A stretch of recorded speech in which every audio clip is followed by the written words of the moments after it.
Hello everyone, coming to you with the newest member of Luminous Ministries here, Chandler James Hugg. Yay! He made his arrival on December 18th at 5:41 p.m.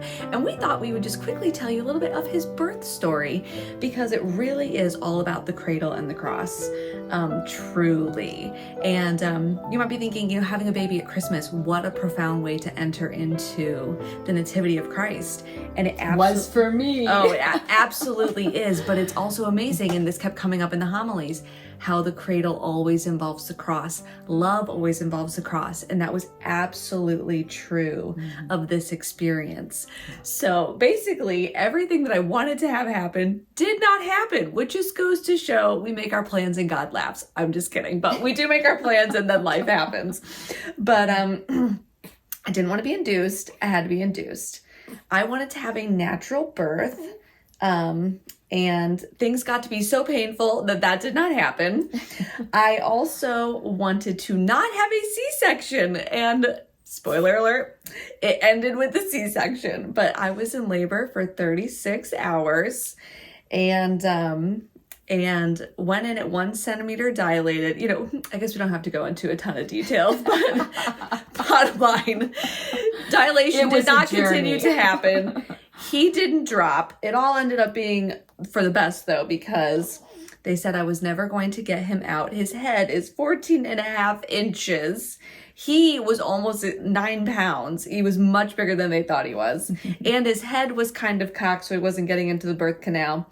All of this to say that it did end with a C-section, and something that became so much about the cross. The pain of childbirth very much is the cross, but yet again, you get the beautiful blessing at the end. But actually at the C-section, they literally have you put your arms out like the shape of the cross.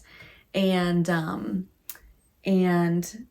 I had read a couple of weeks before his birth a story about a woman having a C-section and talking about how she very much identified with the crucified Christ.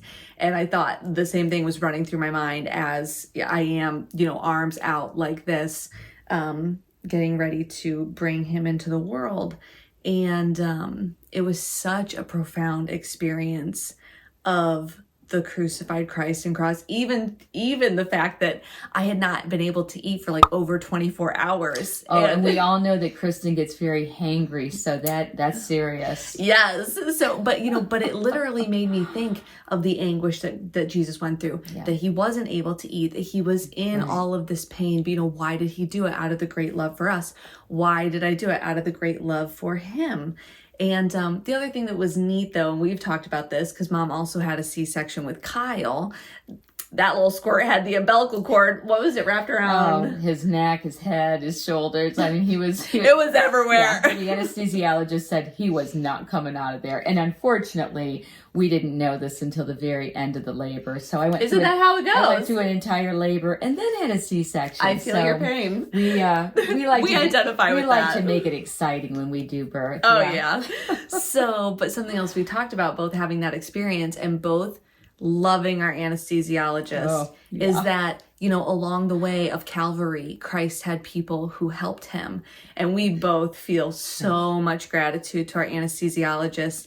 I literally joke that we almost named him the name of our anesthesiologist because that's how grateful I am to our anesthesiologist. He was wonderful because, here I am. You're scared. This is not what you wanted. This is a major surgery. You also just have no guarantee that everything's going to go well. And they were moving really quickly in there, which I wasn't super concerned about because I figured they're just being efficient. But, you never do know. You're like, is this more of an emergent situation than I think it is? And, he whispered down in my ear, everything is totally fine. This is just how we like to work. And then when Chandler was born and they lifted him over so that we could see him, they said, "Dad, do you want to come see him?" So Derek goes over to meet him and hold him.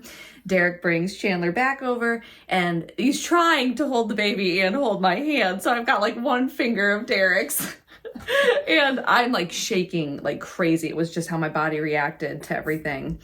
And so I said to Derek, I want you to just hold him because I am like really shaking. And so then my anesthesiologist came over and held my hand for the rest of the time. And it was just such kindness. And just, I very much felt like I said, along the way that Christ had those people who helped him through his cross, and that he was very much helping me through this cross.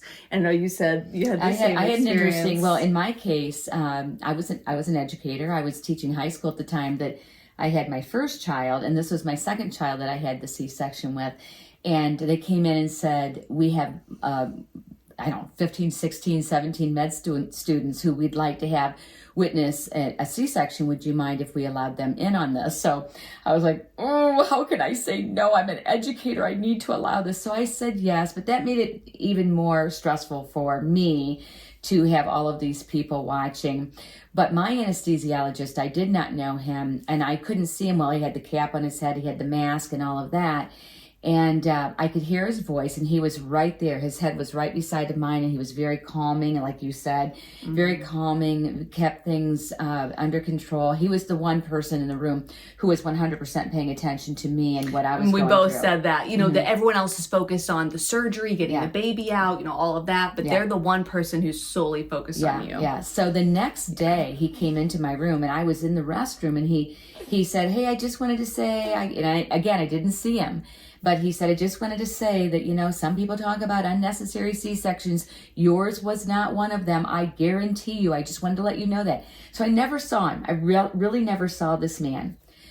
About a month and a half, 2 months later, I was in Chief Supermarket, and I could hear a man speaking in the next aisle over. I couldn't see him. He was in a different aisle than myself, but I could hear his voice. And I said to myself, I just had the sensation come over me that this man means something very special to me. I don't know who he is, but I just know that voice means something really powerfully special to me. And it was so compelling that I literally walked over to the other aisle, and I looked at him, and I normally would never do anything like this, but I said, do you mind if I ask you your name? Because I do not know who you are, but I know that you mean something very special to me. And I was like in tears. I was like, I need to know who you are. And he said, my name, and he said his name was Dr. Hasser. He called himself Hasser the Gasser. He said, is there any chance, that I have ever been your anesthesiologist? And the minute he said Hasser the Gasser, because he did tell me that in the operating room, I'm Hasser the Gasser. And it was so funny, but here it was him. It was him in the grocery store.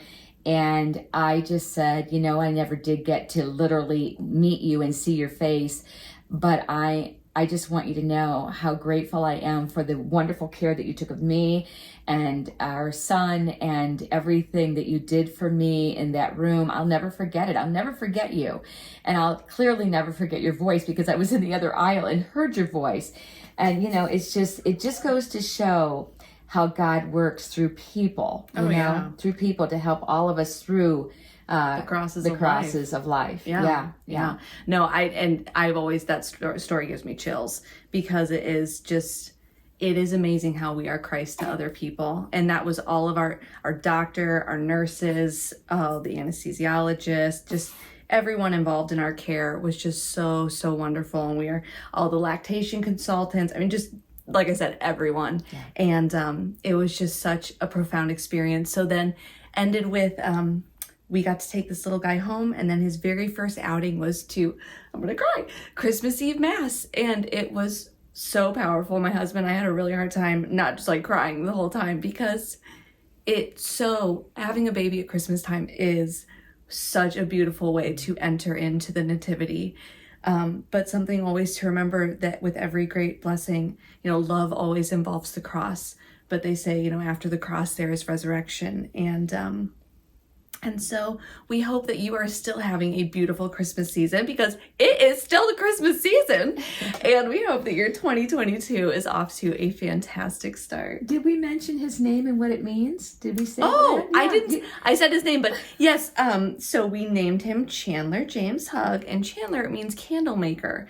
And I guess I'll just go into a brief little description about this, is that, obviously there is a very popular TV show that has a character named Chandler. And so that was actually the thing going against the name, is that I was like, I don't want people to think we named our baby after that show. But it was just a name that we had both really liked, and my husband had played against 2 Chandlers. So it was really, there was no connection to the show. We just knew of the show. But then when we looked at his name meaning, it was like, no, we absolutely love it. And a lot of people have asked about, what's the future of the ministry, since little man has made his arrival. And we have said Chandler did a lot of ministry in utero, and he says there are still candles to be lit. So we will continue to try to be a light in this world, hence our name, Luminous Ministries, and to share God's light with all of you.